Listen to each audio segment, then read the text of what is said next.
Look at it. Would you look at here? Look at this. Look at that. All right, guys. Hey, Alex Deanda here at City Hall. What we're speaking on, I'm here with Miss Misty Vigil. That was a little bit of a tongue twister. How you doing, Miss Misty? Pretty good. How are you? Pretty good. How are you? All right. I hear you're running for something this term. Is that right? What are you running for? Yeah, I'm gonna run for Potter County Commissioner, Which place? District 1. Well, congratulations. Hope you do well. Thank you. I think you're going to do fine. So tonight we're right here, just north of Hodgetown, just south of our city hall. As some of you may or may not have heard, I don't know how not. We are very pro-life in this city, and we're going to be having a very important discussion here on Tuesday. So get out here, guys, around 4:30, 5:30.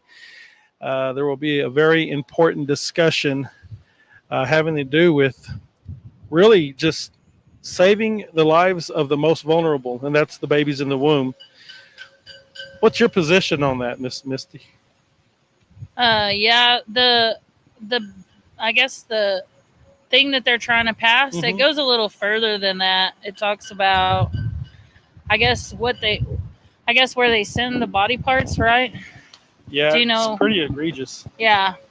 They're trying to keep all that from entering and exiting Amarillo, and I would agree with that. Yeah, so, we had the heartbeat bill, and there's still folks that are doubling down and trying to traffic through I-40, I-27, and we've had the pleasure of meeting Mark Lee Dickson several times, and he's been down here before.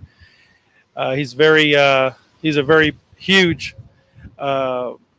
advocate for life and the babies in the womb. If you look down at our ticker, you'll see his website there that kind of tells a little bit about, I don't know if it's his, but it's a website there that will tell you a little bit more about the details behind these ordinances and about how these things work. I know that I read something this morning about Lubbock wanting to become, I believe they're already a city, but now they're wanting to expand that into a sanctuary county for the unborn, which is amazing.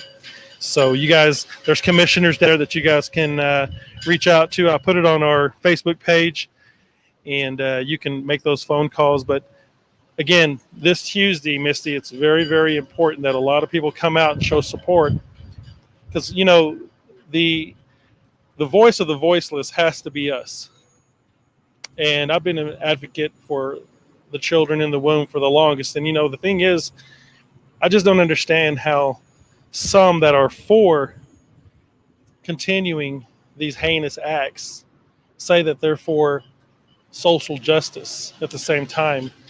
To me, that's a social injustice, in my opinion. That this doesn't make any sense. We can see how in the past some of these governing bodies, what they've done in their sterilization to the Cheyenne Nation, to the indigenous people of our country, to the Native Americans. And these are the very people that will pump their fists up and say it's Happy Indigenous Day, not Happy Columbus Day. But where are those people at when they're fighting for, the babies, the children? So I just don't get that. Does that make any sense to you? No, I think one big thing is, a lot of people, they want to talk about issues that they don't like or that they do like, but then they're not actually making the effort to come and join us. And that's what I would encourage people to do, especially when it comes to an issue that you feel so strongly about. And I had posted this a few days on my Facebook and then shared it with some of the Republican women's and some of the other groups. So I would encourage everybody to come out and stand up for what they believe in, We're supposed to be wearing red if you support it, and the other side is going to wear some other color. I'm not really for sure what that is. Green. Mm-hmm. So, yeah, I feel like it's important that if you believe on an issue, or you want to support it, or you want to support what's going on, the cause, that you should definitely come and be here, be present, and have your voices heard, because we need our voices heard. Yeah, definitely. When we stand for those that are out in just your day to day, that's great. That's fantastic. But we also have to stand for the most vulnerable, and that's the children in the womb.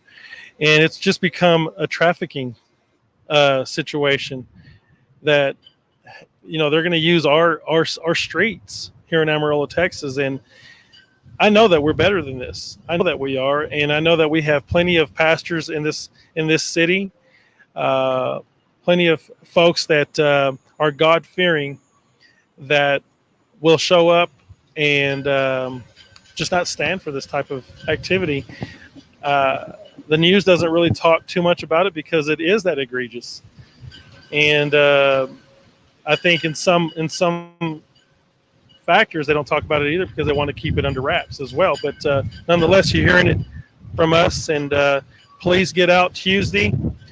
Like I said, around between 4:30, 5:30 or so. I think they're going to maybe talk about it towards the end. Yeah, and I don't know if people even know that, what you were talking about.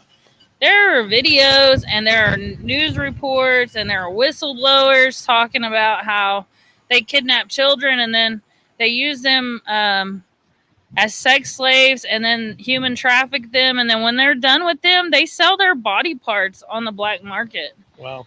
And, it amazes me, all the stuff that people just kind of push to the side and they don't pay attention to. Well, it could be the classic case of out of sight, out of mind.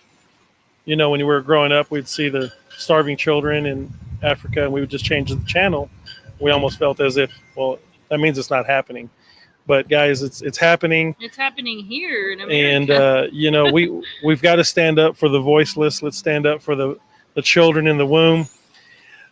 On a spiritual level, we are going to meet our Maker one day, Jesus Christ. And it reminds me of the word where he says, "You didn't feed me, you didn't come visit me, you didn't do all these things." And they said, "Yes, we did."